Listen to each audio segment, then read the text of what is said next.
Salut, c'est Chacan. Salut, c'est KX. T'as pas l'air trop bronzé pour un gars qui revient de vacances. Non, ça va, j'ai l'air plutôt rose maintenant. Bon. Écoute, ouais, j'étais dans les couches. C'est une bonne nouvelle ça. Ouais. Donc, Monsieur Chacan, ça fait plaisir de te retrouver. Ouais. Après ces 6 mois d'absence. On n'a rien déjà. On avait tout tourné avant et puis. Eh ouais, on vous a mis à disposition des interviews et tout. Il y en a plein d'autres qui arrivent, alors là c'est un scoop. On a quelqu'un qui a travaillé pour nous, alors... Quelqu'un, grâce à notre très bon copain Michel. qui a travaillé pour nous, non. C'est vraiment sympa. Alors, aujourd'hui, de quoi allons-nous parler, Monsieur Chacan? Eh bien, pour le premier, en tout cas, c'est toi qui vas me dire, puisque c'est toi qui sais, surtout. Alors, au planning, alors est-ce que j'ai Tu veux dérouler tout de suite tout le... Oh bah oui, allez, c'est parti. Allez, on y va. Donc on va parler anglais. Ouais. Let's do it in English. Would you like? Ouais, bien sûr, exactement ce que j'allais dire. Donc, C'est un mini dico mental de Sébastien Ladruz, c'est Arteco qui fait ça. Après, on va vous parler de ça. Vous vous souvenez de ça? On en a déjà parlé de ça. On en a parlé quand? Au premier. Au premier, ouais, quand on était comme ça, bonjour, je m'appelle Calix, bonjour, je m'appelle Chacan, voici le Magicazine. Voici le... ouais, le... Alors, attends, vous avez écrit là-bas. Ouais. Non, allez le revoir, c'est drôle de voir comment c'était avant. Alors, on vous a parlé donc, dans l'épisode 1 du Top 8 Révolution qui était underground à l'époque de Joke, et attention magie, le voici maintenant avec le nouveau packaging, on va vous en parler. Ensuite, on va vous parler de Victoria Jordan Victoria avec Hing. Et on va finir par le pavé de Monsieur Darwin Ortiz. Le livre dont tout le monde a parlé depuis quelques mois, et le temps qu'on le lise et qu'on en discute, on n'en parle nous que maintenant. Oui, c'est vrai. C'est important, je pense. C'est pas une nouveauté, mais il est bien qu'on en parle, je pense. On y va? C'est parti? Alors, donc là, on va pouvoir voir la démo de ce qui est que mini dico mental. T'es passionné par l'anglais, quoi. Ah ouais, c'est un truc de dingue. Et seulement, t'as bien vu lors des interviews, mon anglais est pas terrible. Et donc, du coup, je me suis dit, pour apprendre l'anglais, rien de tel, soit de voyager, bon, le problème c'est les ronds, ou soit de lire des romans. Alors, j'ai lu un petit roman, tu sais, le petit, genre de petit roman que tu as toujours sur toi, tu sais, taille poche. Ça s'appelle Le Larousse, et c'est le dictionnaire français-anglais. Pour s'endormir, c'est top. Alors là, ouais, par contre, l'histoire, c'est vrai qu'il n'y a ni queue ni tête, il y a des trucs redondants, ça parle du français, ça parle de l'anglais. Je ne le conseille pas forcément, mais après tout, tu apprends beaucoup de choses. Et j'ai appris une chose, il y a à peu près 500 pages environ. Est-ce que tu peux penser à un nombre entre 1 et 500, s'il te plaît? Entre 1 et 500, ok. Ça y est, tu l'as? Quel est ce nombre? Je te le dis? Oui, pourquoi pas. Oui. 396. Je peux le garder pour toi, hein, si tu veux. Mais... 396, donc va page 396. Et attends, garde-la face à toi, tu me dis quand tu l'as trouvé. C'est tout petit, hein? Ah bah c'est tout petit, oui, c'est un format poche. Hein, mais ils ont mis les numéros des pages à l'intérieur. Ok, 396. C'est bon, tu l'as? Ouais. Ok. Du coup, je me suis découvert des talents en anglais, ouais. Et je me suis aussi découvert une petite mémoire. Donc, tu m'as dit 396? Oui, monsieur. Tiens, j'ai ici, David, un jeu avec des lettres. Donc, je vais te demander de penser au premier mot. Au premier mot de la page 396? Ouais. Ok. C'est bon? Alors, juste... J'ai essayé au moins de sortir la première lettre. Hein. Tu m'en voudras pas si... Non, pas celle-là. Pense à la première lettre. Vas-y, dis l'alphabet dans ta tête. Et tu t'arrêtes sur ta lettre. Ok, c'est bon. Je crois que c'est ça. Ah, donc, en attendant. On cherche ce mot-là. Hop. Tu me dis, hein, c'est... Enfin... Là, pour l'instant, j'ai 4 lettres. Pour l'instant, je connais pas le système du tout. C'est une nouvelle pour moi. Ouais. On l'expliquera après. Alors, si je te dis que ta première lettre, c'est peut-être une lettre, un G. Un G, c'est pas mal. Ça. Ok, ouais. La deuxième, je suis pas sûr de moi, donc je vais pas te la sortir. Par contre, après, pense à la troisième et dis l'alphabet. Tu pars de A, tu vas jusqu'à Z. Tu t'es déjà arrêté là. Ah oui, je me suis ouais, déjà arrêté. C'est le A peut-être. Ouais, ça va très vite. C'est... Attends, on va le faire sans lettres. Pense au mot. C'est un mot en peut-être 3 syllabes. Quelque chose comme ça. Ça commence par... Il est long, mais en vrai, c'est 2 syllabes. Okay. 2 syllabes? Mais il est long. En anglais, c'est 2 syllabes. D'accord. Grâce... Graceful. C'est pas Grace Kelly, c'est Graceful, ouais. Graceful. Tout à fait. Donc, tu as choisi 396, on va juste mettre les lettres là-dedans. Et est-ce qu'on réutilise ça? Non, je suis pas sûr. Tu vas regarder 396, tu vas additionner 3, 9 et 6. Ok. Ok, regarde. Je regarde à la page. 3, 9 et 6, ça fait combien? Ça fait 18. 18. Tu regardes le 18e mot, s'il te plaît. De la même page? Ouais, de la même page. Je compte comme ça ou Comme ça en colonne, il y a 2 colonnes. Et je crois que mec, il doit être dans la 2e colonne, si je me trompe Ok, pas. à tout d'abord, ouais, absolument. Ouais. Ok. C'est un mot qui peut être dit en français, qui peut être traduit en français assez facilement. C'est un genre de bons amis, on dirait en français, non? De bons amis, non? Je dirais une grand-mère ou quelque chose comme ça. Ah oui, d'accord, en termes oui, d'accord, ouais, grandmother. Grandmother, c'est ça? Mhm. Waouh, ouais, boum, boum, boum, belap. C'est ça. Bon, après, tu peux aller encore plus loin. Tu peux te servir de ça ou tu peux ne plus t'en servir. Donc tu l'as appris par cœur, le dictionnaire. Exactement, en fait, je l'ai lu en une traite. Bon, sachant que en le regardant comme ça très rapidement pendant qu'il cherchait, ça a l'air d'être un vrai dictionnaire. C'est un vrai dictionnaire. Ah, ok. Donc éventuellement tu pourrais le trouver dans le commerce. Oui, bien sûr, oui. Ouais, c'est clair.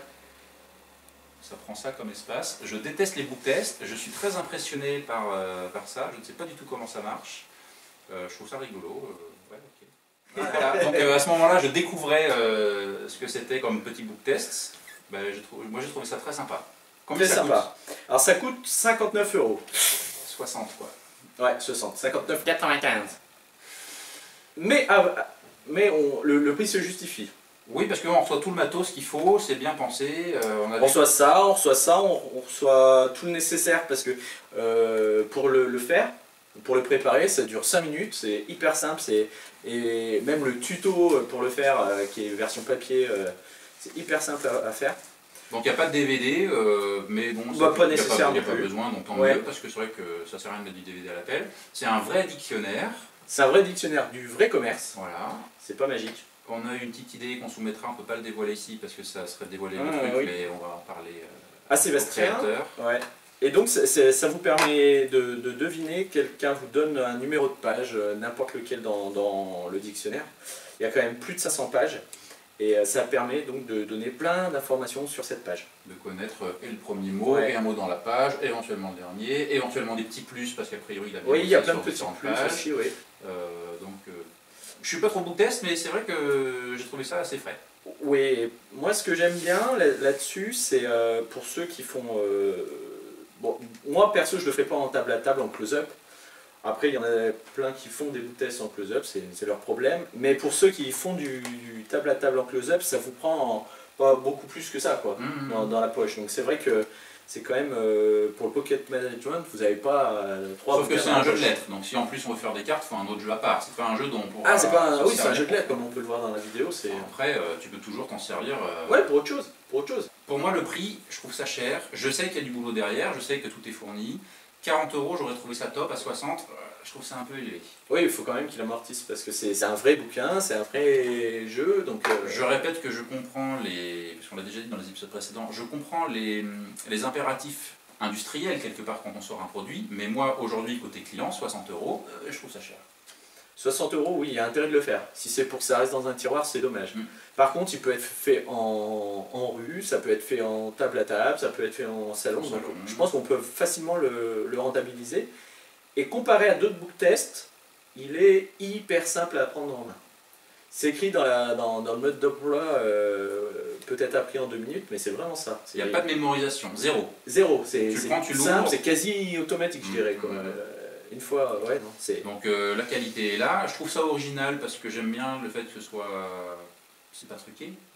Le dictionnaire, c'est un vrai truc quoi. Ça Le sent pas dictionnaire, oui, bouquin. tu peux vraiment le donner, t'es à distance. Il n'y a pas de break, il n'y a rien dans celui-ci. Il n'y a pas de technique. Non, ah bah non. C'est pratique. Enfin, voilà. Pour moi, ça coche toutes les cases sauf le prix. Sauf le prix. Et t'es sécure. Comparé à d'autres book tests où des fois tu peux avoir des soucis, là... Dans le feu de l'action. Là, normalement, si tu veux un truc hyper propre, hyper net, c'est vrai que... Du coup, ça te fait un combien sur 5? Moi, ça fait 4 sur 5. Allez, moi je vais mettre... Je vais mettre un 5 sur 5 parce que le prix, on peut facilement le rentabiliser. Bravo Sébastien. Oh, comment tu fais ça? Wow.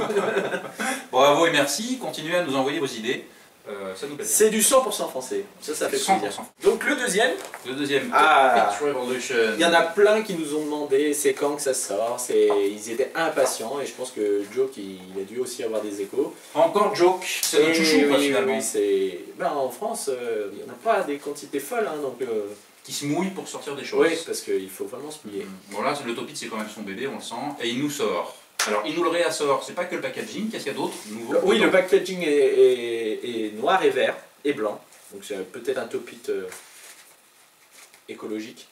Donc on a le DVD qui est fourni avec, donc dedans il y a qui? Roulement de tambour. Il y a Eric Leblanc. maître du Topit avec des effets hyper flash, hyper dynamiques, avec un sourire ultra bright. J'ai découvert la gestion du Topit de Monsieur Leblond sur ce DVD. Chapeau. Alors après, il y a juste un truc, mais bon, c'est par goût personnel, il montre une histoire des apparitions de verre, disparition de verre, parce qu'on peut charger et décharger évidemment avec le Topit, Ouais. avec des productions à la chaussure. Bon, on aime ou on n'aime pas, moi je trouve ça toujours un petit peu particulier, tout ce qui est à la bouche ou à la chaussure. Mais en tout C'est cas. sûr que tu fais pas ça à une table, hein, tu sors pas ta chaussure. Ouais. Enfin, il y en a des Mais- Estoniens qui le font, mais après, Mais quand on le c'est un voit, choix. quand on le voit faire, ça déroule quoi. Voilà. Il y a du coup en vidéo les explications du Topit alors qu'avant c'était sur une feuille un peu photocopiée. Là c'est hyper clair, hyper bien, il prend le temps. Ah oui, avant c'était ça, c'était voici le montage, et c'était tout quoi, il n'y avait aucune routine. Là il y a des Donc conseils. là, on a quand même pour le prix, on a le Topit, on a un beau packaging. Et le Topit est Tiens. refait. Le Topit a été modifié, oui. Mm. Il est un peu plus grand, il permet de charger, décharger des choses un peu plus volumineuses. Pour lancer au Topit, pour mettre au Topit, c'est la même chose, seulement la récupération, on peut mettre des choses un peu plus Voilà. volumineuses. A priori le textile est un peu plus solide, donc tant mieux. Ah oui, c'est vrai, oui, le Hein. textile est Je pense que différent. c'est un peu plus rigide, donc plus costaud. Voilà, et le flap. Sur celui-ci, il n'y en a pas. Ah, de ce que tu mets pour Oui. le tenir. Ouais. Mm. Donc là, mais bon, Monsieur Lemelon, il arrive bien avec, il n'y a pas de raison. Donc dedans, il y a 3, Alors si tu as le moyen, hein, 5. il te dit comment l'accrocher. Tu as Oui. également le Fast Instant Stop It de Leblon si tu veux en plus pouvoir montrer que tu n'as rien, la poche ouverte, la veste ouverte, etc. Il en parle. C'était une mise à jour, puisqu'on en avait déjà parlé dans l'épisode 1, Mais je pense que Important d'en c'était reparler, nécessaire parce que parce ça que relance. là, du coup, c'est vraiment différent. Autant le Topit que... Bon, tout est basé sur la même chose, mais il a évolué, il y a un DVD, il y a un nouveau packaging, c'était important qu'on en parle. Donc Joke, alors allez, c'est reparti. continuez à vous améliorer les produits que vous nous proposez. Mais comment tu fais ça toi? C'était super. Donc on le renote pas, puisqu'il avait déjà 10 sur 10 je crois au premier Oui, numéro. bon, voilà, il on aura peut pas 11 donner sur plus 10. que 10. Mais c'était Non. bien. Bravo Joke, il Bravo. faut continuer comme ça. Et à très bientôt. Et pour le pouce en feu, ceux qui nous ont posé la question, on en a eu des quantités folles, c'est David Ethan qu'il faut harceler, arrêter de harceler Magazine pour ce pouce en feu. Voilà, ça c'est dit, c'est fait, on clôture. Produit suivant, Monsieur Chacan. Monsieur Chacan.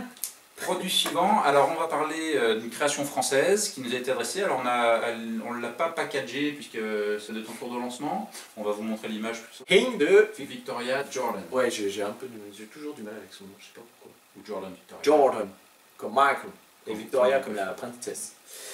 Qu'est-ce que c'est? Qu'est-ce que c'est? Alors c'est un Haunted Deck comme on peut le voir sur la vidéo, seulement c'est pas le Haunted Deck qu'on a l'habitude de voir. D'habitude ce qu'on voit c'est que le paquet glisse pour s'ouvrir sur une carte. Alors que là, non, Éventuellement la carte qui sort. et oui, ça dépend des versions.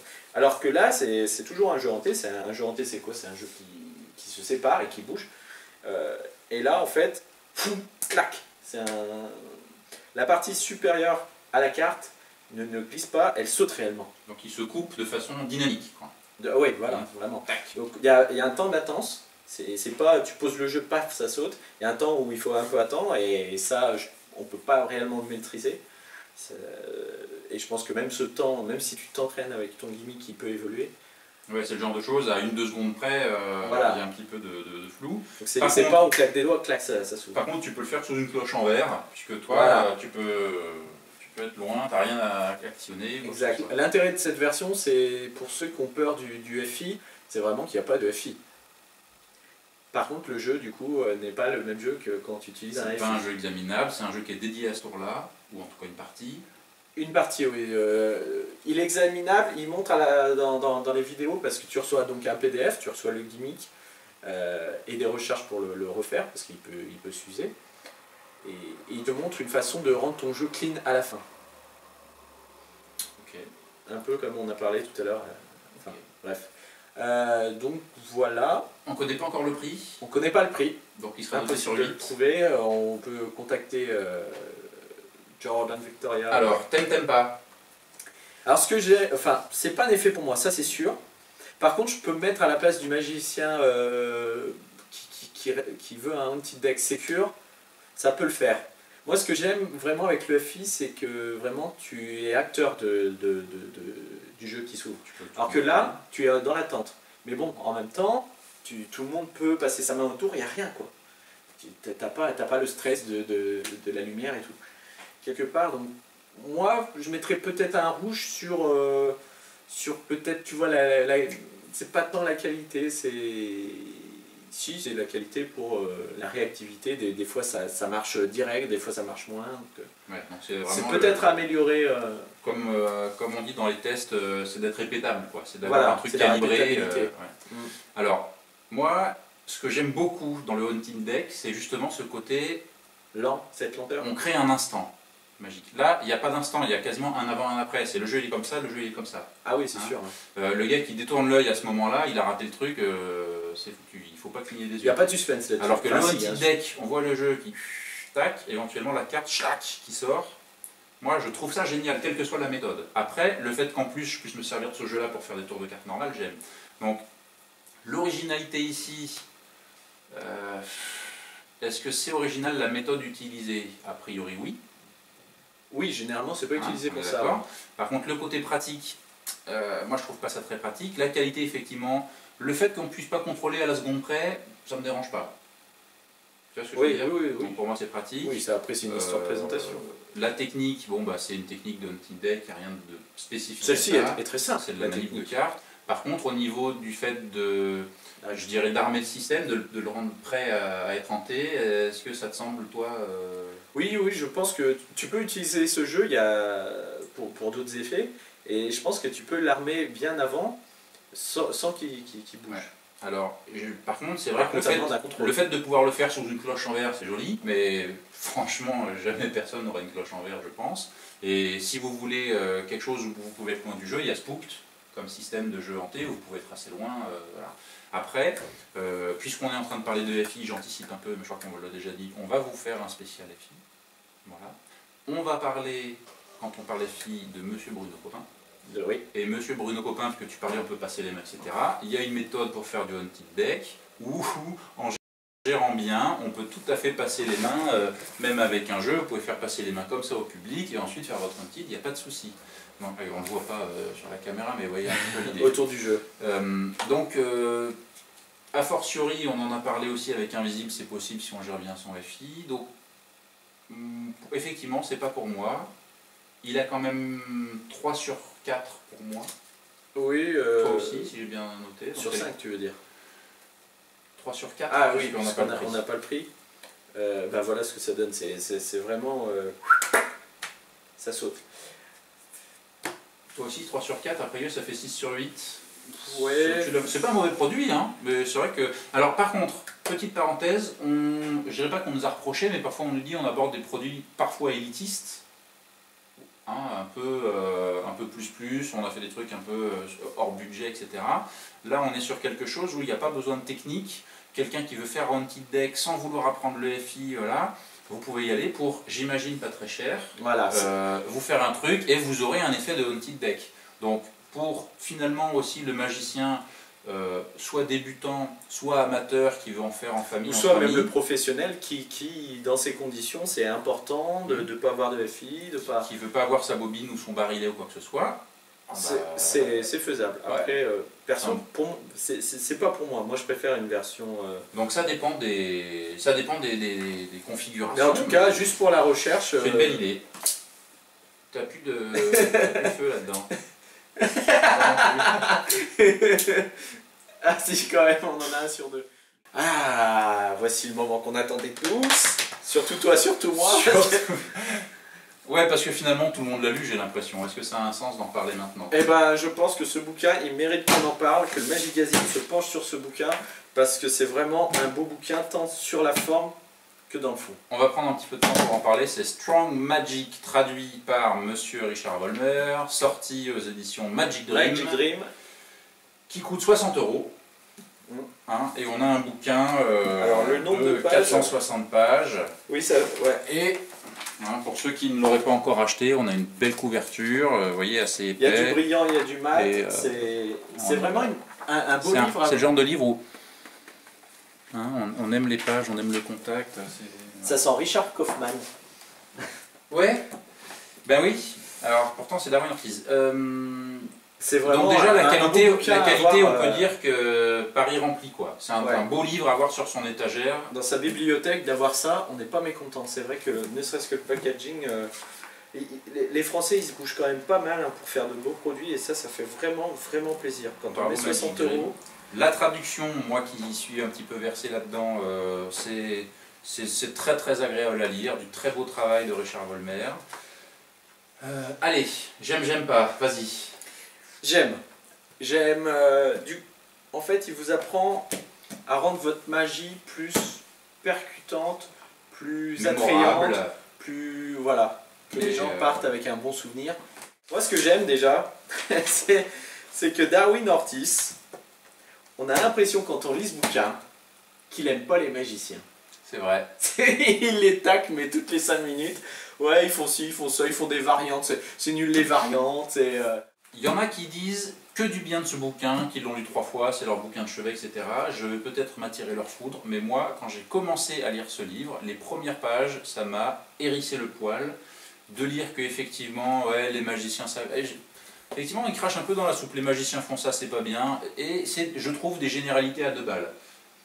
Notamment avec un clivage amateur-professionnel que j'ai détesté, où il dit dans la gestion de je sais plus quoi, du public ou je sais pas quoi, le pire des professionnels sera toujours meilleur que le meilleur des amateurs. Stop, faut arrêter, c'est pas vrai, c'est des conneries. Donc ça c'est le genre de truc qui m'énerve. Il y a des amateurs qui, pour des raisons personnelles, restent amateurs et ont une sensibilité, un vrai travail et un engagement qui n'a rien à envier aux professionnels. Donc j'aimerais qu'on casse un petit peu ce piédestal. J'ai beaucoup de respect pour les magiciens qui s'engagent professionnellement, qui sont de vrais artistes, et il y en a. Et puis il y en a, ben, comme partout, hein, comme dans toutes les professions, il y a des mauvais pros et des très bons amateurs. Donc je trouve ça très dur à noter selon les critères du Magigazine. C'est un cours magistral sur la magie, donc moi je préfère plutôt les TP, des choses empiriques, qui parlent d'expérience. Pour moi c'est pas la Bible, c'est pas la révélation, j'ai pas eu une épiphanie. Je commence par les trucs que j'aime pas, vous verrez après il y a des choses que j'ai bien aimées. Mais dès le début, c'était un peu un conflit pour moi, c'est très formel, et puis il édicte des grandes règles, il faut pas faire ça, il faut pas faire ça. Oui, par contre c'est ça, c'est qu'il donne des limites, c'est vraiment, on a l'impression que si on fait pas ça, c'est nul. Alors que justement, les règles c'est fait pour les passer. Mais à chaque règle qu'il dit, il dit, par contre il y a une exception, si vous le faites comme ça, c'est génial. Bon, bah, oui, j'ai vu un mec qui faisait ça, c'était très bien. Mais, après, c'est sûr qu'il faut pas tout prendre au premier degré, il faut piocher, il faut l'ingurgiter et après recracher ce qui est derrière. Mais ça reste quand même nous, qu'on ne soit pas tous des Darwin Ortiz. Hormis Darwin Ortiz. Au-delà de la qualité de la traduction, le texte, hein, le fond, j'ai pas eu un plaisir de lire extraordinaire, j'étais pressé d'arriver à la fin. Il y a de temps en temps quelques pépites, pour de vrai, mais globalement, c'est vrai que je me suis pas autant éclaté à le lire que du Germet, du Eric Mead, ce genre de choses. Après, il y a des parties aussi qui sont pour nous un peu moins intéressantes. Enfin, ça dépend où on en est dans sa magie, qu'est-ce qu'on souhaite faire. Tout ne va pas vous attirer là-dedans. Mais il y a énormément de réflexions à en tirer sur sa magie et la magie en général. Ah, ça fait réfléchir. Ça fait réfléchir. Sauf que je pense qu'il aborde des choses... si on comprend toutes les notions qu'il aborde, je pense qu'on avait déjà quasiment le niveau de réflexion pour se passer du livre. Tu vois, alors est-ce qu'on le lit pas pour se rassurer? J'ai pas eu l'impression d'apprendre beaucoup de choses, mais ça conforte dans des convictions. Tu vois, c'est plus ça que j'ai eu l'impression de... On en a longuement discuté, toi et moi, c'est qu'il y a des choses qui, quand vous allez les lire, ça va vous paraître évident, vous le faites déjà depuis longtemps, seulement lui, il met des mots sur ce que vous faites. C'est ça qui est intéressant, c'est qu'on fait des choses naturellement, on sait que ça marche, mais on ne sait pas pourquoi. Donc on le fait assez souvent et on ne sait pas pourquoi. Et lui, du coup, il dit bah, ça marche parce que. Et il donne un nom à cette règle. Voilà. La règle Ortiz numéro 9. Oui. La règle Ortiz numéro 10. Il y a les lois Darwin. Voilà, c'est très auto-centré. Donc voilà, il y a des choses que vous n'allez pas apprendre, ça va même vous mettre en valeur, mais au moins ça a le mérite de poser des mots sur ce qu'on fait. Qu'est-ce que tu as le plus aimé, toi? Alors, moi j'ai beaucoup aimé le fait d'instaurer un pari ou de mettre un enjeu dans une routine pour vraiment capter l'intérêt. Alors évidemment, on le sait, dès qu'on met de l'argent dans quelque chose ou quoi que ce soit, ça intéresse les gens. Mais là, il aborde cette idée sur justement instaurer le pari, instaurer l'enjeu pour toujours susciter l'adhésion, attirer l'intérêt du spectateur avec poser des questions qui font réfléchir ou qui le rapportent à lui. Oui, parce que forcément, il va se projeter dans votre magie. C'est comment rendre votre magie attrayante. C'est pas, on a des pièces par exemple, on les fait apparaître comme ça de but en blanc, le spectateur il va se dire mais c'est qui ce gland, qu'est-ce qu'il vient foutre ici? Là c'est comment essayer que le spectateur s'intègre dans votre magie et vraiment soit captivé par le truc. Alors je reprends les faits, par exemple on vient de parler de jeu hanté, de dire est-ce que vous croyez aux fantômes? Et là, d'un coup, la personne, elle a une propre réflexion, quelle que soit sa réponse, voilà. Oui ou non. Elle a une discussion intérieure qui fait que, déjà, elle s'intègre dans le tour. Et elle ne peut plus faire machine arrière. Il suffit que vous tombiez sur quelqu'un qui dit bah, « je reviens d'Écosse, j'ai dormi dans un château hanté et voilà. Et après, il faut savoir par contre rebondir là-dessus. C'est ça qui est intéressant. Et ben, ce jeu, il vient d'Écosse. Regardez, il est capable de faire des choses extraordinaires. Et voilà, c'est parti. Et le gars, il voit plus un jeu hanté. Qu'est-ce qu'il voit? Il voit une expérience de vie, quoi. Quand vous montrez, par exemple, je prends un exemple tout bête puisque moi je le pratique, la version de Out of This World de Dominique Duvivier, où il dit je vais commencer par vous hypnotiser. Il suffit de dire aux gens simplement. Qu'est-ce que vous pensez de l'hypnose? Est-ce que vous y croyez? Est-ce que vous avez déjà été hypnotisé? Enfin, quelque chose dans ce genre-là. Forcément, on voit des choses sensationnelles à la télé. On a tous une idée sur l'hypnose. En général, il y en a qui ne croient pas, il y en a qui ont été hypnotisés, qui sont très convaincus. Et on peut enchaîner, et puis d'un coup, ça va se dérouler tout seul, parce que pour eux, on a mis un contexte, on les a intéressés. Ça, j'ai adoré. Je peux te dire que là, ce que tu parles, c'est l'importance du sens. Et ça, j'ai beaucoup aimé ce chapitre. Parce qu'en fait, il parle de qu'est-ce qui intéresse les gens dans la vie. Donc il y a l'argent, ça les intéresse. La magie, ça les intéresse. Les magiciens, le secret, si vous leur dites, on se rend compte souvent, nous les magiciens, et la dernière fois, il y en a un qui m'a fait un tour. Est-ce que je peux vous le montrer? Et là, tout de suite, ils ont tous envie, c'est de le voir ce tour. Tu vois, parce que la magie intéresse les gens. Donc après, il y a aussi le moi. Les gens s'intéressent beaucoup à eux personnellement. Donc si vous faites un tour en relation avec eux, ça les intéresse. Donc ça, c'est vraiment le chapitre, moi, que je retiendrai, car ça te permet de toi de faire des thèmes dans ta magie. Toi, tu es en train de rechercher quelque chose. Ouais, je vais vous citer quelque chose. Alors, dans les choses que j'ai bien aimées, tu l'as un petit peu parlé, mais c'est instaurer tout ce qui est le suspense, le mystère, pour justement amener quelque chose, faire grandir l'attente, et à la fin, même arriver à surpasser cette attente avec un effet qu'on n'attendait pas. Mais justement, ça se construit, et comment ça se construit, comment l'amener, avec différents suspens, où il parle notamment de Hitchcock, comment il déroulait ça, de trucs comme ça. Ça, j'ai beaucoup aimé. Ensuite, j'ai bien aimé son histoire de condamner le fait de vouloir à tout prix lier deux effets ou deux principes. Je reprends un petit peu les discussions qu'on a vues sur Hôtel, sur les forums. On a parlé de Hôtel et puis de Ciné Mental, et il y en a qui voulaient combiner les deux, des machins.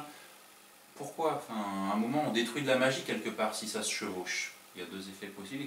Donc, j'ai bien aimé cette histoire de dire, s'il y a deux choses très fortes, il ne faut pas forcément les fusionner parce que ça ne fera plus qu'un seul effet et on va perdre, on va détruire quelque part. Oui. Voilà, hein. La réflexion sur le style, la notion de naturel, tout ça, j'ai beaucoup aimé ce qu'il aborde. Les subtilités aussi, il aborde. Les subtilités, c'est assez sympa. Mais après, on retrouve des choses et d'ailleurs, il le cite, qu'on retrouve dans Juan Tamaris, les 5 points magiques, dans Our Magic. Il y a des choses qu'on retrouve un peu partout. Et d'ailleurs, au niveau théorie, on peut vous renvoyer vers Joshua Jay qui a sorti ça, le PDF qui fait 500 pages, qui est hyper gros, et c'est sur la théorie de la magie. Ça, on donne l'autre, je crois, gratuit sur le site, et en fait, il picore un peu de partout. Qu'est-ce que la magie selon John Carney, selon Ortiz, selon Tamaris. Mais il y a des choses que j'aime bien, mais globalement, sur tout le livre, c'est pas la Bible de la magie pour moi. Après, j'aime bien le fait de rendre une occasion spéciale et la notion de spontanéité préparée. Voilà. Ouais. Alors, ce livre, est-ce que toi, tu le recommandes à un débutant? Un débutant, oui, ah oui, carrément. Mais il faut... Ouais, enfin, oui, ça dépend. Si un débutant, un vrai débutant, qui n'a aucune technique, qui n'a jamais fait de magie, tu lui donnes ça, non, il va tourner les talons et merci, je vais faire du cirque, hein, plutôt. Donc quelqu'un qui a déjà un peu de bouteille et qui s'intéresse vraiment à la magie, en parallèle d'un bouquin de technique où il apprendra des vrais tours, au moins ça peut lui permettre de se guider. Mais peut-être pas un vrai débutant. Quelqu'un qui a déjà un peu de bouteille. A priori, moi ce livre, je le dédie, enfin je le dédie rien, je le recommande aux magiciens qui sont capables de lire des livres de magie et d'en extraire des routines et de réfléchir dessus. Pas à ceux qui ne font que du DVD ou du monoproduit consumériste. Ouais. Tu vois l'idée, le gars qui veut acheter juste tel truc pour tel effet, parce qu'il y en a aussi, il y a de la place pour tout. Il n'y a aucun tour là-dedans. À mon avis, ouais, ça c'est pas pour vous. Sera plus compliqué. Si vous voulez rendre votre magie plus forte, plus percutante, là oui, là c'est fait pour vous. Si par contre vous êtes juste un démonstrateur de tours, vous achetez, vous faites, ou alors vous êtes la copie conforme du personnage sur le DVD, c'est pas fait pour ça, il en parle dans son commercial, hein. Si on reproduit, comme il dit, ipso facto un tour, c'est pas parce qu'il est bon que vous en ferez un bon tour, etc. Donc il faut arriver à réfléchir là-dessus.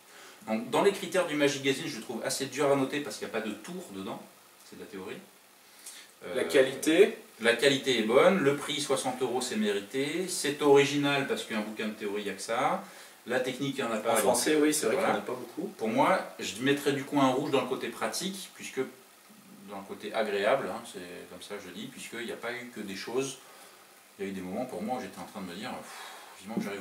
Donc pour moi, c'est 4 sur 5. Et bah tu vois, pour moi, ce sera un 5 sur 5, parce que je sais pas si tu te souviens, mais à chaque fois que je trouvais une bonne idée, à chaque fois, j'étais en train de lire le bouquin, je prenais des notes et je leur envoyais, je lui dis, ah t'as lu ça c'est génial, ça reprend un peu ce que tu faisais, mais au moins il met des mots et tout. Page 167, regarde, j'ai adoré. Ah ouais, non mais j'ai vraiment adoré ce bouquin, et si j'en retiens une chose, et dernièrement j'en ai parlé avec des magiciens, c'est si tu peux pas faire un résumé en une phrase du tour, c'est pas un bon tour, quoi. Si ah bah là il se passe ci, il se passe ça, il se passe ça, non, c'est trop compliqué pour les gens. Et ça, il en parle de la simplicité. C'est vraiment un bon bouquin. Certes, à pas lire au tout début. Par contre, si vous avez quelques années ou si vraiment vous êtes curieux et vous voulez aller plus loin, c'est pas de la technique. Là, on va être mal, vas-y. Donc ça fait du 9 sur 10. Vas-y. En 2 temps. Voilà. Ça fait du 9 sur 10, qui est quand même une très bonne note. Merci Magic Dream, bravo Richard Volmer, merci Darwin Ortiz. Chacun. Qu'est-ce qu'on peut. Il paraît que pour le Magigazine, t'as fait ton investigation, c'est ça qu'on dit? Ouais. T'as fait ton journaliste? Ouais. Tu t'es... Mais je peux pas dévoiler mes sources. Oui, bien sûr. Tu t'es infiltré dans des milieux pas très convenables et tu as réussi à trouver des informations qui sont encore même pas sorties. C'est vrai que je fréquente des gens pas très fréquentables, qui se reconnaîtront, mais qui en tout cas, finalement on se rend compte que le Magigazine aide parce qu'on a gagné la confiance de certains. Et du coup, il y en a même qui œuvrent pour nous en disant, tiens, j'ai contacté un tel, je le connais bien, et par le Magigazine, je suis arrivé à le convaincre de... Voilà. Donc, alors, qu'est-ce que c'est? En sous-marin underground. On en parle ou on n'en parle pas? Bah, maintenant qu'on a fait, on n'a pas mis... Bon bah on n'en parle pas, merci d'être passé. Salut, je ne saurais pas ce que c'est. Non, pour de vrai, on va parler chapelet, puisque un livre va sortir, écrit par Isidore Buc, donc c'est son nom de plume. Il est connu par certains, je ne dévoilerai pas son identité, c'est son nom de plume. Il sort le chapelet. C'est Beaufort de Chadwick, je crois. Et il sort un livre qui s'appelle Isis sur son chapelet à lui, donc ça fait presque une dizaine d'années, si j'ai bien compris, qu'il travaille dessus. On a eu l'occasion d'en parler tous les deux de vive voix, d'ailleurs, qui était là. Oui, autour d'une pizza. Mais c'était il y a déjà maintenant quelques temps, et on ne savait pas à l'époque que d'abord le Magigazine existerait, et puis qu'il nous le confierait. Donc, j'ai eu la chance de pouvoir compulser un petit peu ce livre. Et alors du coup ça se présente comment? C'est un booklet, c'est un bouquin, c'est un DVD? C'est un livre qui sort à compte d'auteur finalement, parce que c'est vrai que d'une part le chapelet, alors à part des trucs comme Aronson ou Mnemonica de Tamariz qui sont effectivement marché mondial, là c'est quand même un marché très restreint, il arrive après des gros c'est en français. C'est en français, ouais. C'est un écrivain français. Moi j'aime beaucoup, alors j'ai pas eu le produit fini entre les mains puisqu'il m'a remis lui ses ébauches, donc voilà. C'est pas à vrai dire une notation qu'on va faire, c'est une présentation, parce qu'on a dit Magazine, on veut encourager les Français, et le chapelet c'est quand même un truc redoutable en magie, aussi bien adoré par ceux qui le font que redouté par ceux qui ne savent pas à quoi ça sert. C'est vrai qu'aujourd'hui, alors il y a Patrick Dessy qui a son chapelet. Oui, là ces derniers temps il y en a pas mal qui sont sortis, et du coup celui-ci, c'est un chapelet périodique, apériodique? Apériodique.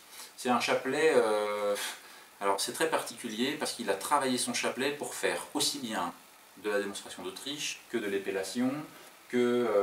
Donc si tu ne l'apprends pas, ça permet déjà de faire des choses. Si tu ne l'apprends pas, oui, par simple manipulation, mais il faut quand même le connaître par cœur. Son chapelet est très complet. Moi j'aime beaucoup d'abord le concept, c'est easy, il nous emmène en voyage en Égypte, c'est un peu comme un carnet de bord de quelqu'un qui part début du XXe siècle sur les vieux Stingos. D'accord, ça c'est la forme du c'est la forme, mais le chapelet tel que lui le présente, c'est un vrai voyage, et comme il le dit, c'est ne lisez pas mon livre de A à Z, etc. Allez piocher les parties qui vous plaisent si vous voulez faire de l'épellation ou de la démonstration de triche. Ou voilà. Par contre, c'est un petit peu évolué dans le sens où il dit tout ce qui est simplement retrouver une carte au nombre, lisez Mnémonica, lisez Aronson, je ne vais pas m'étaler là-dessus, merci. Voilà. Donc, voilà. Et son chapelet, il permet beaucoup de formes, c'est-à-dire il a la forme Isis de son chapelet, mais il peut partir d'un jeu neuf, ordre neuf, arriver à son chapelet, finir sur un jeu neuf, ce qui peut être sympa, voilà. Ouais. Mais à partir de son chapelet, il a, alors je sais pas si c'est lui qui donne comme ça ou moi, mais peu importe, c'est des formes dégradées du chapelet, c'est-à-dire qu'il peut aller sur un Stestat, donc c'est un jeu palindromique, sur ce qu'on appelle le Rusduc, donc qui permet là des démonstrations de triche, de sortir à peu près n'importe quelle carte au nombre de joueurs qu'on veut, à tel joueur, etc.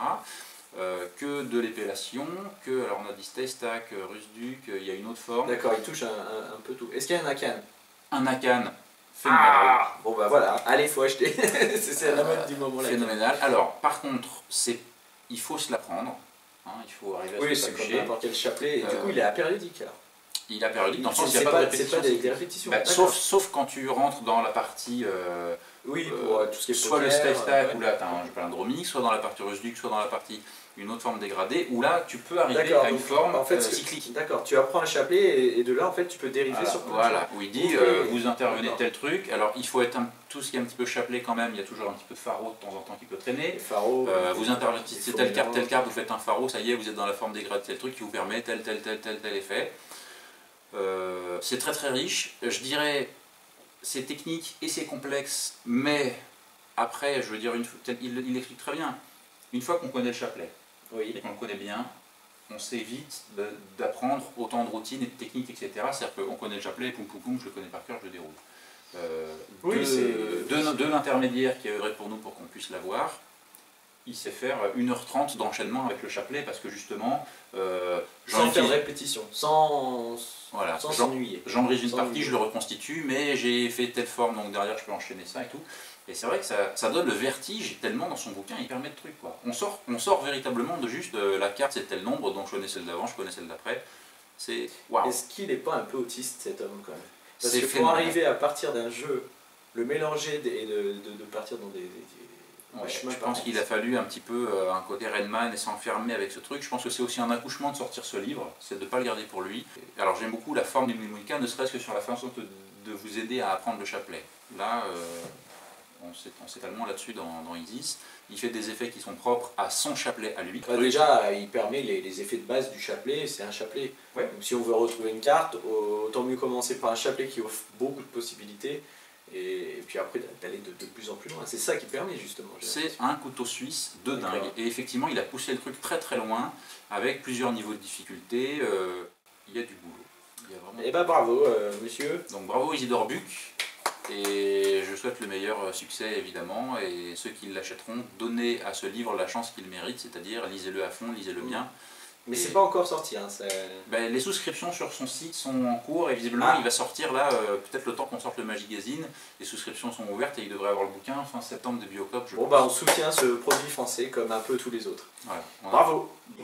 Merci tous les magasineurs, on va les appeler comme ça, tous ceux qui regardent le Magazine parce que là on arrive bientôt à un an et donc ça nous fait plaisir. C'était Calix. C'était Chacal, merci.